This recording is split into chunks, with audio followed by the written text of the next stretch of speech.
বলবেন আজকে OBC SC ST এবং দলিত বন্ধুদের জন্য কি করবেন বলবেন? দেখুন, বার্তা খুব পরিষ্কার। সারা ভারতবর্ষ জুড়ে গত 10 বছরে দলিত এবং আদিবাসীদের উপর এবং ওবিসিদের উপর অত্যাচার 70% বেড়েছে। সেই জায়গায় দাঁড়িয়ে পশ্চিমবাংলার যদি তথ্য দেখেন, পশ্চিমবাংলায় এই তথ্য নিশ্চিতভাবে অত্যন্ত আশাজনক। কারণ পশ্চিমবাংলায় যে সরকার চালাচ্ছে তারা, অর্থাৎ আমাদের সরকার, নিশ্চিতভাবে দলিত, আদিবাসী এবং সংখ্যালঘু সহ যারা প্রান্তিক মানুষ তাদের কথা ভেবে সরকার চালাচ্ছে। এই লড়াই আজকে যারা এসছেন, এই লড়াই হচ্ছে ব্রাহ্মণ্যবাদ মনুবাদের বিরুদ্ধে। ব্রাহ্মণ্যবাদ মানে আপনারা তাদেরকে ব্রাহ্মণ বানিয়ে দেবেন না। ব্রাহ্মণ আর ব্রাহ্মণ্যবাদের মধ্যে নিশ্চয় তফাৎ আছে, যেমন হিন্দু ধর্ম এবং হিন্দুত্ববাদের মধ্যে তফাৎ আছে। যারা হিন্দুত্ববাদ এবং ব্রাহ্মণ্যবাদের আদর্শ নিয়ে আমাদের ভারতবর্ষের বাবা সাহেব আম্বেদকর রচিত যে সংবিধান, সেই সংবিধানের সমস্ত মানুষকে মানুষ হিসাবে দেখার যে কথা বলেছেন, রাষ্ট্রের এটা চরিত্র আমাদের আর্টিকেল 14 অনুযায়ী এবং 15 অনুযায়ী সংবিধানে, যে সমস্ত মানুষকে একই নজরে দেখতে হবে, তাকে বিভাজন করা যাবে না। কিন্তু আদতে কেন্দ্রীয় সরকার যেভাবে বিভাজনের রাজনীতি করছেন, তার বিরুদ্ধে আজকের এই যে সভা ডাকা হয়েছে, মৃত্যুঞ্জয় দাস সহ ব্রহ্মদেব দাস সহ যারাই আছেন এখানে, তাদের সবাইকে ধন্যবাদ জানাই। এরকম একটা সভা অনুষ্ঠিত করার জন্য এই সভা আরও বেশি বেশি হোক, আদান প্রদান হোক, এবং যে কথাগুলো শুনলাম কোথাও কোথাও ছোট ছোট প্রশাসনিক সমস্যা আছে, সেই সমস্যাটা পলিসিগত নয়, অর্থাৎ নীতিগতভাবে আমাদের সরকারের সমস্যা নেই। সেটা ইমপ্লিমেন্ট করার ক্ষেত্রে কোথাও কোথাও স্থানীয় প্রশাসনের সমস্যা হলে এই রকম আলোচনা সভা যত বাড়বে, তার মাধ্যমে আমরা সেটাকে আরও সুষ্ঠুভাবে করতে পারবো। এই সরকার এবং আমরা মানুষের সাথে আছি, দলিতদের সাথে আছি, ওবিসিদের সঙ্গে আছি, এবং সাফাই কর্মচারীরা আমাদের মতোই একজন মানুষ, আমিও যা, ওনারাও তাই, একই ব্যাপার।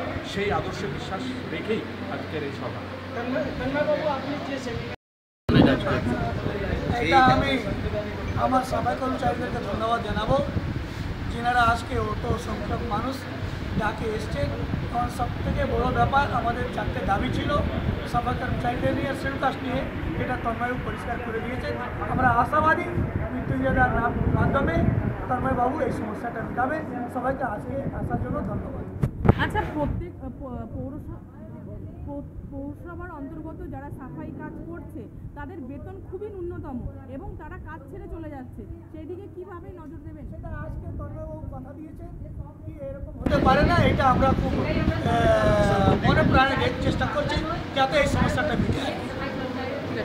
যেভাবে তন্ময়বাবু আজকে একটা আশ্বাস দিয়ে গেলেন, কতটা পূর্ণ হবে বলে মনে করছেন? আমি পুরো বিশ্বাসী যে আজকে এই আম্বেদকর ভবনে যে আশা দেওয়া হলো সাফাই কর্মচারীদের জন্য, সে পুরোটা পূরণ হবে, এটা আমি পুরো বিশ্বাস। আর স্যারদের উপর আমার বলার কিছু নয়, তবু যে আজকে যেটা পেয়েছি আশ্বাসটা, আমি চাই শুধু বাংলার মধ্যে নয়, পুরো ভারতবর্ষের মধ্যে সাফাই কর্মচারীদের জীবনটা উন্নত, আমি এটা চাই। ধন্যবাদ। আজকে একটাই অনুষ্ঠান করছেন, এর মাধ্যমে আপনি কি বলতে চাইছেন? আজকে আমাদের সাফাই ওয়ার্কার্স ফেডারেশনের হুগলি জেলার উদ্যোগে আজকে এই আম্বেদকর ভবনে যে সেমিনার আমাদের হলো, এখান থেকে আমাদের একগুচ্ছ কর্মসূচি আমরা নিয়েছি। আগামী 30শে জুন থেকে আমাদের হুল দিবসে আমাদের সেখানে কর্মসূচি হবে পুরো 1 মাস, জুলাইয়ের 1 তারিখ থেকে 1 মাস ব্যাপী প্রত্যেকটা জেলার লেবার কমিশনকে ঘেরাও করা হবে আমাদের সাফাই কর্মচারীদের দাবিতে। তারপরে কলকাতায় যে স্টেট লেভেলে যে আমাদের লেবার কমিশন আছে, সেই লেবার কমিশন ঘেরাও হবে এবং লেবার মিনিস্টারকে ডেপুটেশন দেওয়া হবে। তাতে যদি কাজ না হয় তাহলে গোটা পশ্চিমবাংলা জুড়ে একদিনের জন্য সমস্ত সাফাই কর্মচারীরা তারা ভূখ হরতাল করবে সমস্ত পৌরসভার সামনে, কর্পোরেশনের সামনে। এই কর্মসূচি আমরা নিচ্ছি এবং এটাতেও যদি কাজ না হয় তারপরে আমরা পশ্চিমবাংলার মুখ্যমন্ত্রী শ্রীমতী মমতা বন্দ্যোপাধ্যায় মহাশয়ের সঙ্গে আমরা দেখা করে তাকে স্মারকলিপি দেব এবং তাতে কাজ না হলে আমাদের বৃহত্তর আন্দোলন আমাদের খোলা আছে।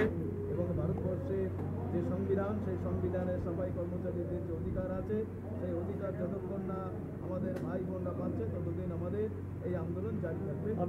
আপনারা তো রাজ্যপালকে একটা ডেপুটেশন দিলেন, কতটা ফল এগোলো? রাজ্যপালকে আমরা ডেপুটেশন দিয়েছি, সেখান থেকে আমাদের কাছে সূচনা এসেছে যে তারা বিভিন্ন ডিপার্টমেন্টে যেখানে যেখানে সাফাই কর্মচারীদের যারা বঞ্চিত হচ্ছে সেখানে তারা উদ্যোগ গ্রহণ করবেন।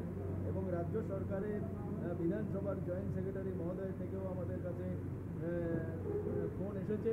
তারা বলছেন যে আমরা সরকারের সাথে আলোচনা করছি, মুখ্যমন্ত্রী মহোদয়ের সাথে আলোচনা করছি। তারা নিশ্চিতভাবে আগামী দিনে একটা ভালো কাজ করবেন এবং আমরাও নবান্নে আমরা যোগাযোগ রাখছি এবং সেখানে আমরা খুব শীঘ্রই আমাদের দাবি দাবা নিয়ে আমরা মুখ্যমন্ত্রী মহোদয়ের সাথে আমরা আলোচনা করব। নাম বলছি দাদা, কি বলবেন আজকে যেভাবে এত লোক এসেছিল, যেভাবে তন্ময়বাবু এসেছিলেন, মৃত্যুঞ্জয় মল্লিক এসেছিলেন আরম্ভ করে, আর সবথেকে বড় কথা যেভাবে ব্রহ্মদেব যে এই প্রোগ্রাম এই সেমিনারের আয়োজন করে, কী বলবেন আজকে? সেটা আজকে প্রোগ্রামটা ভালো দিলেন মৃত্যুঞ্জয় বাবু, প্রোগ্রামটা আজকে ভালো দিয়েছেন। আমাদের এসসি এসটিতে উনি দেখবেন, সিভিল কার্ডসে সবাই কর্মচারীদের দেখবেন। উনি কথা দিয়ে গেছেন, উনি গিয়ে এখানকার যে সরকার আছেন ওনাকে উনি জানাবেন কি এই মানে কাজকর্ম হচ্ছে। অনেকগুলো চাকরি বাকরির জন্য এখনও কেজবল পড়ে যাচ্ছে, কোনো চাকরি পারমানেন্ট হচ্ছে না। বেদদেবাড়ি পুরসভাতে আছে আপনার একটা বাবা মারা গেছে, ছেলে এখনো চাকরি পায়নি। আর একটা শ্মশানে যে উনি আছেন তা কোনো 28 বছর উনি কেজবল করে গেলেন, এখনো পারমানেন্ট হলো না। আজকে যে মানে আশ্বাস দিলেন, কতটা কার্যকর হবে বলে আপনি মনে করছেন? দেখা যাক, উনি তো আমাদের আশা দিয়ে গেছেন কি হ্যাঁ কাজ করে আমি দেখাবো। উনি দেখা যাক, মনে হচ্ছে কাজ করে দেখাবেন উনি আমাদেরকে। আপনার নামটা? আমার নাম হচ্ছে জিতেন্দ্র হাট। কি আছেন আপনি? আপনি সংস্থায় আমি আম্বেদকর ভবন চাপদানি পলতাঘাটে একটা কাজকর্তা আছি। আম্বেদকর ভবনে পার্ক চালাই, আমরা ভবন চালাই। আজকে আমাদের ওখানে যা প্রোগ্রাম হচ্ছে চাপদানি আম্বেদকর ভবন যে আছে সেখানে একটা পশ্চিমবঙ্গ সরকার থেকে একটা কোনো পরিবর্তন ওখানে আমরা পাইনি। আমরা যে চেয়ারম্যান এসসি এসটি চেয়ারম্যান যেটা আছেন উনি আমাদেরকে কোনো দেখালেন না, কিছু বোঝালেন না। আমাদের কোনো আপনার নিজের পকেট থেকে টাকা পয়সা লাগিয়ে পার্কটাকে ইয়ে করলাম, বাবা সাহেবের মূর্তি স্থাপনা সব কিছু নিয়ে করলাম, নিজের পকেট থেকে খরচা করেছি, কিন্তু পশ্চিমবঙ্গ সরকার থেকে এখনো পর্যন্ত।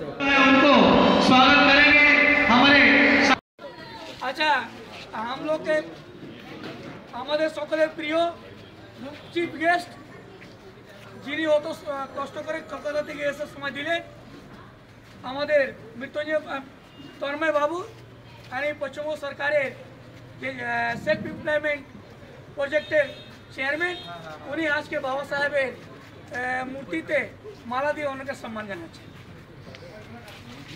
হ্যাঁ,